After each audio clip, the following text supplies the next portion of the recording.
तुम्हाला सांगतो की बुरशीनाशक जर वापरायचं असेल तर या 15 दिवसात लिक्विड बुरशीनाशक नका वापरू, तुम्ही पावडरवालं बुरशीनाशक वापरा कोणत्याही कंपनीचं.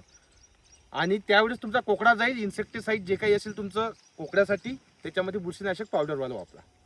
ही आमची कपाशी आहे. आम्ही दीपक सरांच्या मार्गदर्शनाखाली यावर्षी ट्रीटमेंट करत आहे.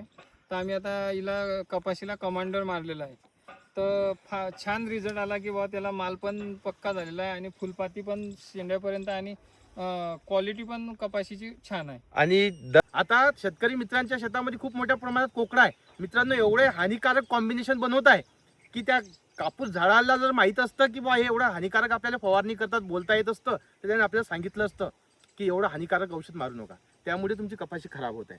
त्याच्यामध्ये शेतामध्ये जास्तीत जास्त 2 फूट कपाशी असते दरवर्षी. आता हाईट किती आहे? आता माझ्या डोक्यापर्यंत येते म्हणजे 5-5.5 फूट आहे. आणि 5.5 फुटाची हाईट झाली आणि याला माल बी भरपूर आहे. तर या शेताचं वैशिष्ट्य असं होतं मित्रांनो की या शेतामध्ये कपाशीची हाईटच नव्हती वाढत. दरवर्षी 3-3 वेळा खत टाकून 4-5 फवारण्या करून कपाशी आहे ना कमरेच्या वरती येत नव्हती. आता बघा या शेतामध्ये एकदम छान रिझल्ट आला, अप्रतिम. तर याचं नियोजन काय आहे?